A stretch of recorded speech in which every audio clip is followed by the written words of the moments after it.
ज्ञान गंगा गीता दर्शन। पूर्व प्रसंग में आप श्रवण कर रहे थे, यस्य सर्वे समारंभा काम संकल्प वर्जिताः ज्ञानाग्निदग्ध कर्माणं तमाहु पंडितम बुधाः। बुद्धिमान ज्ञानी जन उसको पंडित कहते हैं जो अपने सारे सभी कर्मों को ज्ञान रूपी अग्नि में जलाकर भस्म कर देता है। ऐसा ही अन्यत्र भी कहा गया है, शुभाशुभम कर्म ज्ञानार्दहते क्षणात्।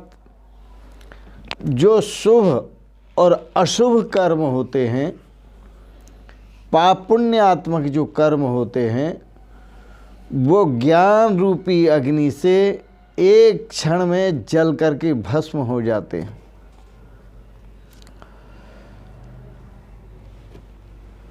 क्योंकि वह ज्ञान रूपी अग्नि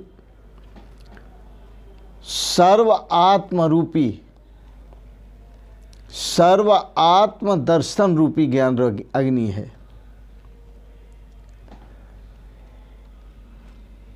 तो जो सर्व आत्म दर्शन रूपी ज्ञान अग्नि में अपने को, अपने समस्त कर्मों को जलाकर भस्म कर देता है, उसे पंडित कहते हैं, ज्ञानी जन। आज के प्रसंग में आप श्रवण करेंगे गीता दर्शन अध्याय 4 श्लोक 20। त्यक्त्वा कर्मफलासंगम नित्य तृप्तो निराश्रयः कर्मण्यभिप्रवृत्तोऽपि नैव किंचित् करोति सः। कर्म में अकर्म को देखना, अकर्म में कर्म को देखना। पूर्व प्रसंग में मार्गदर्शन करते हुए भगवान श्री कृष्ण ने कहा था, उसी का स्पष्टीकरण यहाँ दे रहे हैं। त्यक्त्वा कर्म फलासंगम, जो जिसने फल आसक्ति का त्याग किया,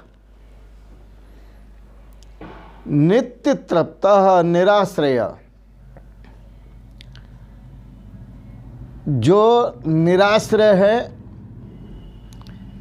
न तो मुक्ति का आश्रय ले रहा है, न भुक्ति का आश्रय ले रहा है, न मुक्ति चाहिए न भुक्ति चाहिए। नित्य तृप्तः, वह अपने आत्म स्वरूप में सदा तृप्त है। मैं जो यह प्रवचन कर रहा हूँ, कोई अपनी बात नहीं कह रहा। भगवान श्री कृष्ण जो कह रहे हैं अक्षर से मैं वही कहने की कोशिश कर रहा हूँ।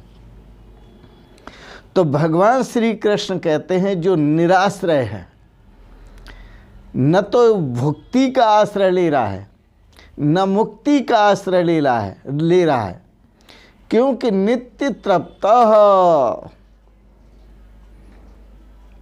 वह नित्य आत्म स्वरूप में तृप्त है।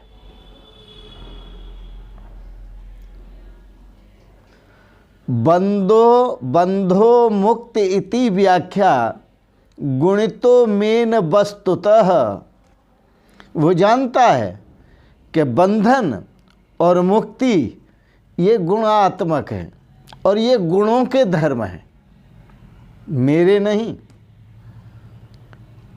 बंधो मुक्त इति व्याख्या गुणितो मेन वस्तुतः गुणस्य माया मूलत्वात्। और गुण जो है वो माया के गुण हैं। गुणस्य माया मूलत्वात् न मे मोक्षो न बंधनम, न मेरा कोई मोक्ष है न मेरा कोई बंधन है। इसलिए भुक्ति का भी आश्रय नहीं और मुक्ति का भी आश्रय नहीं। नित्य तृप्त, अपने स्वरूप में सदा तृप्त है। त्यक्त्वा कर्म फला संगम, चाहे वो शास्त्र विहित कर्म हों, जिनका फल स्वर्ग आदि होता है, स्वर्ग सुख आदि होता है, वह उसको नहीं चाहिए। त्यक्त्वा कर्म फला संगम, कर्मों के फल की आसक्ति को त्याग कर, पूरी तरह से उसने कर्मों के फल की आसक्ति का त्याग किया है। उसके बाद भी कर्मण्य अभिप्रवृत्तो अपि, वो कर्म का सदाचरण का आचरण कर रहा है। नित्य नैमित्तिक उपासना, अनुष्ठान, प्रायश्चित आदि समस्त कर्मों का आचरण कर रहा है, लेकिन फिर भी सभी कर्मों का आचरण करते हुए भी नैव किंचित करोति सः, वह कुछ नहीं करता। करता तऊ अकर्ता, करते हुए भी वह अकर्ता है। क्यों? सवा एवं पश्यन्, वह इस प्रकार देखता है कि सर्वत्र अपने को ही देखना है, अपने को ही देखता है, अपने को ही सुनता है, अपने को ही समझता है, और आत्मा से ही रति है, आत्मा से ही प्रीति है, और आत्मा से ही मैथुन है, और तथा आत्मा में ही आनंद रहता है।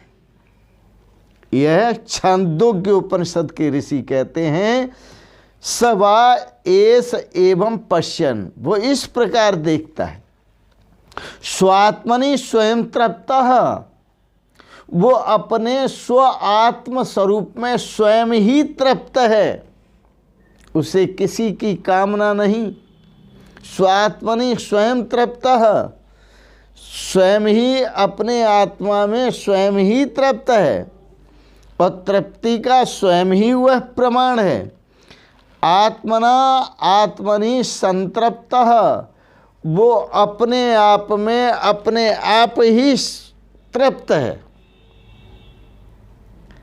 अपने आप में अपने आप ही तृप्त है, अर्थात अपने अंतरात्मा में स्वयं ही तृप्त है, स्वयं ही सुखी है।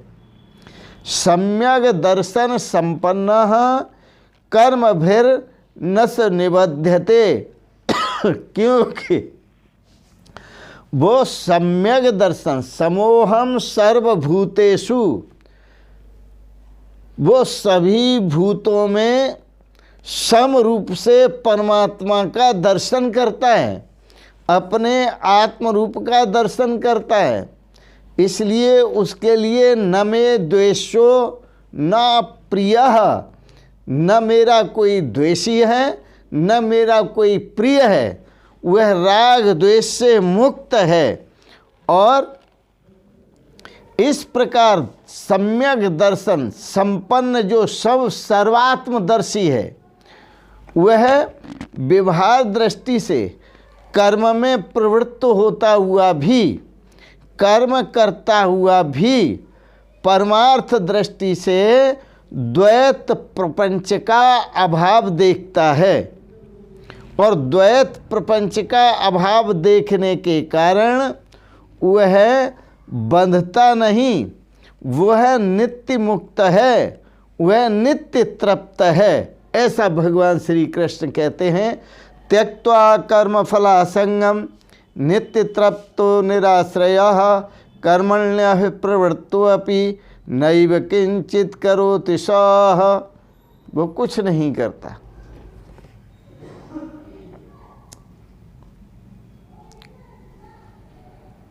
बड़ा आनंद में है, मस्ती में है।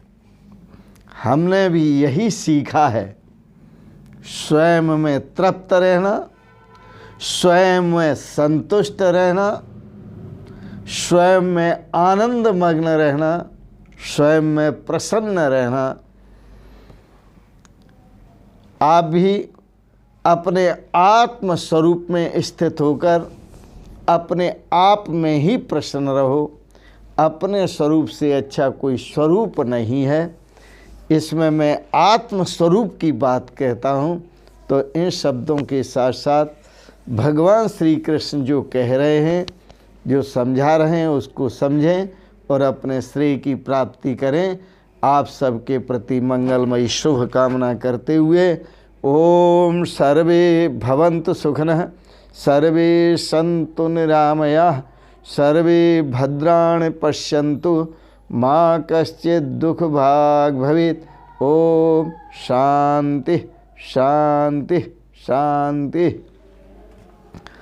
और आपने गीता दर्शन पर विचारों को, दार्शनिक विचारों को श्रवण किया।